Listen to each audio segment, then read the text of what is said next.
வணக்கம் students, this is score 100 physics. நம்ம aim simple full mark. ஓகேவா? ஸோ ஃபிசிக்ஸ் கஷ்டம்னு நினைக்கிறீங்களா? ஆக்சுவலி கஷ்டம் இல்லை, கரெக்ட் அப்ரோச் இல்லைன்னா தான் கஷ்டம். ஓகேவா? ஸோ இன்றைக்கி நம்ம ஓம்ஸ்லாம் ஃபுல் கிளாரிட்டியோட எக்ஸாமில் எப்படி ரைட் பண்ணுறதுன்னு பார்க்க போகிறோம். ஓகேவா? So this is score 100 physics. கஷ்டம் இல்லை, கரெக்ட் அப்ரோச் மட்டும் போதும் இருந்தால் சூப்பராக ஸ்கோர் பண்ணலாம். ஓகேவா? Let's go to the topic. So Ohm's law full explanation.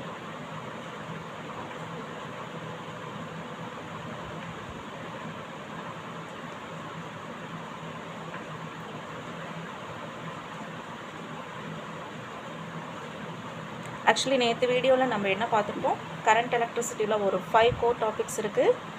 அதில் அந்த 5 கோர் டாபிக்ஸ் என்னென்னு பார்த்தோம். இனிமேல் வரப்போகிற வீடியோவில், அதாவது இன்னிலேருந்து அடுத்தடுத்த வீடியோஸில் நம்ம என்ன பண்ணுவோம் அப்படின்னா, அந்த 5 கோர் டாபிக்ஸை ஒவ்வொரு டாப்பிக்காக எலாபரேட்டாக ஃபுல் எக்ஸ்ப்ளனேஷனோட பார்க்க போகிறோம். இன்றைக்கி ஃபஸ்ட்டு கோர் டாப்பிக்கான Ohm's law. Okay, so let's go. So first நமக்கு ஓம்ஸ் லாவில் ரொம்ப இம்பார்ட்டண்ட்டாக நம்ம எக்ஸாம் பாயிண்ட் ஆஃப் வியூவில் பார்க்குறோம் அப்படின்னா டெஃபினிஷன் இல்லையா? ஸோ டெஃபினிஷன் ஃபஸ்ட்டு பாயிண்ட் நமக்கு என்னடா கண்ண வேணும்? டெஃபினிஷன். டெஃபினிஷன் நான் சொல்கிறேன், அப்படியே நீங்கள் நோட் பண்ணிக்கோங்க. ஓகேவா? ஸோ இட் இஸ் ரொம்ப சிம்பிளாக சொல்லணும்னா, Ohm's law states that at constant temperature current flowing through a conductor is directly proportional to the potential difference across its ends. Okay, I will say again, at a constant temperature current flowing through a conductor is directly proportional to the potential difference across its ends. Okay, so இதை நம்ம சிம்பிளாக எப்படி எழுதலாம் அப்படின்னா, நமக்கு என்ன potential difference யாருக்கு directly ப்ரொபோஷ்னலாக இருப்பாங்கன்னு நம்ம ஸ்டேட்மெண்ட் சொல்லுது, கரண்ட்டுக்கு டைரக்ட்லி ப்ரொபோஷ்னலாக இருப்பாங்க. ஓகேவா?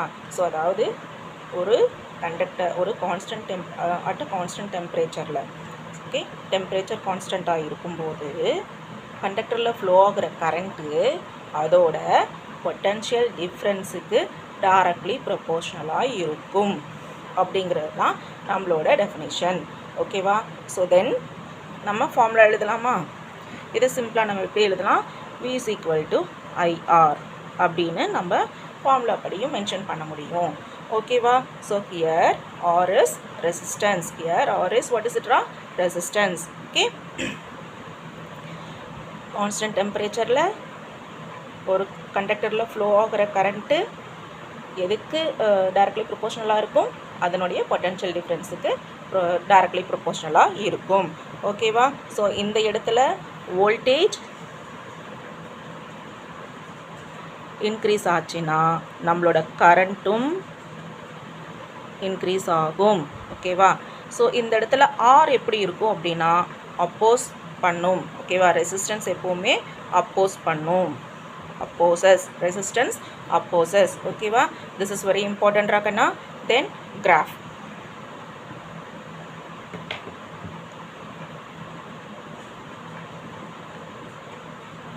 டெஃபினிஷனுக்கு அடுத்தது நமக்கு ஓம்ஸ் லாவில் ரொம்ப இம்பார்ட்டண்டான ஒன்று நம்மளோட கிராஃப்.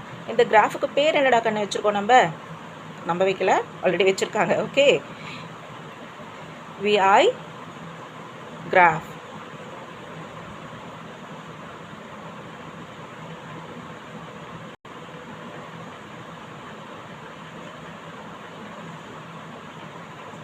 ஓகேவா? ஸோ VI கிராஃப் அப்படின்னாவே நம்ம எக்ஸ் ஆக்சிஸில் எப்போவுமே கரண்ட்டை தான் எடுத்துப்போம். எக்ஸ் ஆக்சிஸில் கரண்ட்டை தான் எடுத்துப்போம், ஐ. ஓகே, ஸோ ஒய் ஆக்சிஸில் எப்போவுமே நம்ம பொட்டன்ஷியல் டிஃப்ரென்ஸ், அதாவது வி மென்ஷன் பண்ணுவோம். ஓகேவா? வி மென்ஷன் பண்ணுவோம். எக்ஸ் ஆக்சிஸில் எப்போவுமே வந்து எக்ஸ் ஆக்சிஸில் கரண்ட்டு, ஒய் ஆக்சிஸில் வி. ஓகேவா? ஸோ இதுதான் நம்மளோட கிராஃப். ஓகேவா?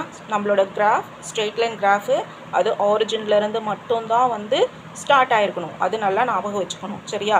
கிராஃபு இதில் 2 டிப்ஸ் நான் உங்களுக்கு சொல்ல போகிறேன். கிராஃப் ஆரிஜின்லேருந்து தான் ஸ்டார்ட் ஆகணும், ஃபஸ்ட் பாயிண்ட்டு. செகண்டு, ஸ்கேல் கரெக்டாக போட்டால் தான் ஃபுல் மார்க் கிடைக்கும். நல்லா ஞாபகம் வச்சுக்கோங்க. ஸ்கேல் கரெக்டாக போடலைன்னா நமக்கு ஃபுல் மார்க் கிடைக்காது. ஸோ 2 விஷயம் பார்த்துருக்கோம், டெஃபினிஷன் அண்டு கிராஃபு.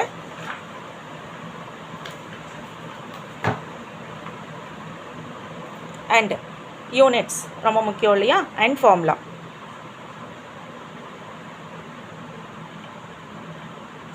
ஃபார்முலா நமக்கு எதுக்காக ரொம்ப இம்பார்ட்டன்ட் அப்படின்னா, நம்மளோட எக்ஸாம் பாயிண்ட் ஆஃப் வியூவில் நமக்கு நியூமெரிக்கல்ஸ் ஓம்ஸ் லாவை பேஸ் பண்ணி நியூமெரிக்கல்ஸ் அதிகமாக இருக்கும் இல்லையா?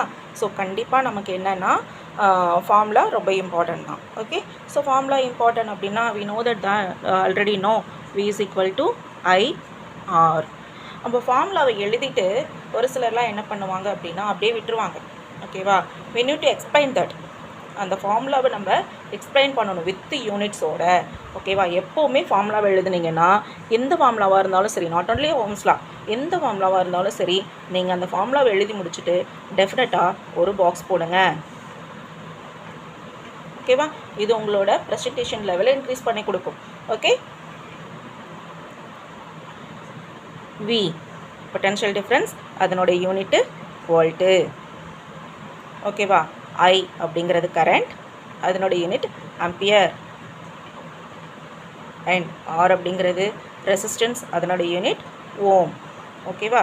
ஸோ இங்கே ஓமை மட்டும் நான் ஒரு சின்ன எக்ஸ்பிளைன் மாதிரி கொடுக்குறேன். ஓகேவா? So 1 volt per ampere means 1 ohm. 1 volt per ampere means 1 ohm. ஓகேவா? இதுதான் நம்மளோட ஃபார்முலா எக்ஸ்ப்ளனேஷன். ஓகே, ஸோ டெஃபினட்டாக ஒரு ஃபார்முலா எழுதுனீங்கன்னா கண்டிப்பாக அதில் எக்ஸ்பேண்ட் பண்ணுங்கள். ஓகேவா? ஸோ நியூமரிக்கல்ஸில் இது ரொம்ப நமக்கு இம்பார்ட்டண்ட்டாகனா, ஸோ மறந்துடாதீங்க, ஃபார்முலாவை எழுதிட்டு அதை எக்ஸ்பேண்ட் பண்ணுங்கள் with units. Again I telling you, with units very very important என்ன நியூமரிக்கல் ப்ராப்ளம்ஸ். ஓகேவா? ஸோ நம்ம தியரியில் எழுதும்போது இதை அந்த யூனிட்ஸை எழுதி ப்ராக்டிஸ் பண்ணால் தான் மறக்காமல் நியூமரிக்கலில் எழுதுவோம். ஸோ யூனிட்ஸை மறக்காதீங்க, ஃபார்முலாவை மறக்காதீங்க. ஓகே, ஸோ நம்ம இப்போ 3 விஷயம் பார்த்துருக்கோம் இல்லையா? ஃபஸ்ட்டு விஷயம் என்ன பார்த்தோம்? ஓம்ஸ் லாவோட டெஃபினேஷன் பார்த்தோம். டெஃபினேஷன் என்ன? ஒரு அட் அ கான்ஸ்டன்ட் டெம்பரேச்சர், அதாவது இந்த கான்ஸ்டன்ட் டெம்பரேச்சரை நான் எழுதி சொல்லிட்டு இருக்கேன்டாக்கன்னு ரொம்ப ரொம்ப இம்பார்ட்டன்ட் வேர்டு. ஓகேவா? So at a constant temperature ஒரு கண்டக்டரில் ஃப்ளோ ஆகிற கரண்ட் அதனுடைய பொட்டன்ஷியல் டிஃப்ரென்ஸுக்கு டைரக்ட்லி ப்ரொபோஷனலாக இருக்கும் அப்படிங்கிறது அதனுடைய டெஃபினேஷன். செகண்ட் ஒன் நமக்கு என்ன ரொம்ப இம்பார்ட்டன்ட் அப்படின்னா நம்மளோட கிராஃப். சரியா? அதை VI கிராஃப்னு சொல்லுவோம். ஓகே, அது என்னன்னு சொல்லுவோம்? VI கிராஃப்னு சொல்லுவோம். எக்ஸ் ஆக்சிஸில் எப்போவுமே கரண்ட்டை தான் நம்ம மென்ஷன் பண்ணுவோம், Y ஆக்சிஸில் வோல்ட்டை மென்ஷன் பண்ணுவோம். ஓகேவா? பொட்டன்ஷியல் டிஃப்ரென்ஸை மென்ஷன் பண்ணுவோம். ஓகேவா? ஸோ மறக்காதீங்க. இன்னொரு விஷயம் என்ன பார்த்தோம்? ஃபார்முலா பார்த்தோம். ஃபார்முலா என்னன்னு பார்த்தோம்? V is equal to IR. ஓகேவா? ஃபார்முலாவை எழுதுங்க, பாக்ஸ் பண்ணுங்கள். இது உங்கள் ப்ரெசன்டேஷன் லெவலில் இன்க்ரீஸ் பண்ணி கொடுக்கும், உங்களோட மார்க்ஸை இன்க்ரீஸ் பண்ணி கொடுக்கும். ஓகேவா? ஸோ ஃபார்முலாவை எக்ஸ்பேண்ட் பண்ணுங்கள். V is equal to volt, I இதோட யூனிட் ஆம்பியர், ஆரோட யூனிட் ஓமு. ஓகேவா? இப்படி எக்ஸ்பிளைன் பண்ணுங்கள். சரியா? அடுத்தது நம்மளோட எக்ஸாம் பாயிண்ட் ஆஃப் வியூவில் பார்ப்போமே. ஸோ என்னென்னலாம் இருக்குது அப்படின்ட்டு 2 மார்க் கொஷினில் வரும்னு வச்சுக்குவோம். ஓகேவா? டெஃபினிஷன் எழுதி ஃபார்முலா கண்டிப்பாக போடணும். ஓகேவா? டெஃபினிஷன் எழுதும்போது நல்லா நோட் பண்ணுங்க students.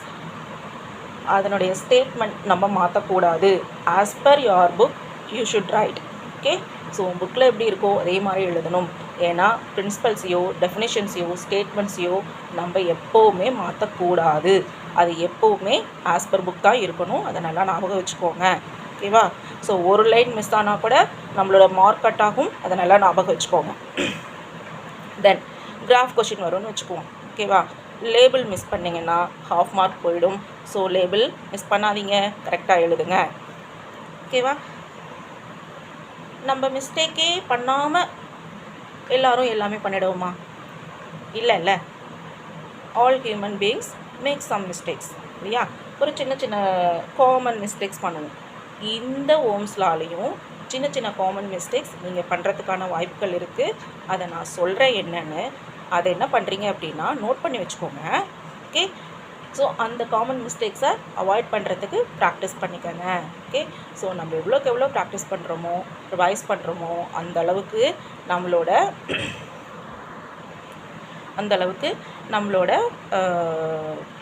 Teaching learning level increase ஆகும். எக்ஸாம் பாயிண்ட் ஆஃப் வியூக்கு ரொம்ப யூஸ்ஃபுல்லாக இருக்கும். ஓகேவா? ஸோ என்னென்ன காமன் மிஸ்டேக் இந்த கொஷினில் பண்ணுவோன்னு பார்ப்போமா? டெம்பரேச்சர் கான்ஸ்டன்ட்னு மென்ஷன் பண்ண மறந்துடுவோம். ஓகேவா? ஏன்னா இம்பார்ட்டன்ட் வேர்டே டெம்பரேச்சர் கான்ஸ்டன்ட்டு தான். அதையே நம்ம மிஸ் பண்ணிட்டோம்னா நமக்கு எப்படி மார்க் வரும்? ஓகேவா? ஸோ கண்டிப்பாக டெம்பரேச்சர் கான்ஸ்டன்ட்னு மென்ஷன் பண்ண மறக்கக்கூடாது. ஓகேவா? ஸோ டெஃபினட்டாக டெம்பரேச்சர் கான்ஸ்டன்ட்னு எழுதுங்க. ஓகேவா? அதுக்கப்புறம் இந்த இடத்துல ஆர் கான்ஸ்டன்ட்னு அஸ்யூம் பண்ணிவிட்டு நம்ம ஆன்சர் எழுதுவோம். ஒரு சிலர் பண்ணுவோம், இந்த தப்பு பண்ணுவோம். இதை மட்டும் பண்ணிடாதீங்க. ஆர் கான்ஸ்டன்ட் கிடையாது. ஓகேவா? ஆர் கான்ஸ்டன்ட்னு எப்போவும் அஸ்யூம் பண்ணிவிட்டு ஆன்சர் எழுதக்கூடாது. சரியா? ஓம்ஸ் லா ரொம்ப சிம்பிள் சாப்டர். இந்த சாப்டர் ஸ்ட்ராங்னா நியூமெரிக்கல்ஸ் ஈஸியாகும். ஓகே, இந்த சாப்டர் மட்டும் நமக்கு ஸ்ட்ராங்னா நமக்கு என்னப்பா ஈஸியாகும்? Numericals ஈஸியாகும். Definitely you can score 100. Okay, I will show you how next video la numericals solve பண்றோம். ஓகேவா? So waiting. இந்த வீடியோ நீங்கள் பார்த்துட்டு உங்களுக்கு யூஸ்ஃபுல்லாக இருக்குது அப்படின்னா இதிலேருந்து நீங்கள் நிறைய ஏதாவது தெரிஞ்சுக்கிட்டீங்க, எனக்கு இந்த வீடியோ மூலமாக ஓம்ஸ் லாவோட எப்படியெல்லாம் நான் எக்ஸாம் பாயிண்ட் ஆஃப் வியூவில் எழுதணும் அப்படின்னு தெரிஞ்சுக்கிட்டேன் அப்படின்னு நீங்கள் நினச்சிங்கன்னா உங்கள் ஃப்ரெண்ட்ஸுக்கும் ஷேர் பண்ணி அவங்களுக்கும் ஹெல்ப் பண்ணுங்கள். அவங்களும் இதை பார்த்து தெரிஞ்சுக்கிட்டோம். ஓகேவா? ஸோ கான்செப்ட் கிளியர்னா mark automatic. Okay, so be confident. Thank you students.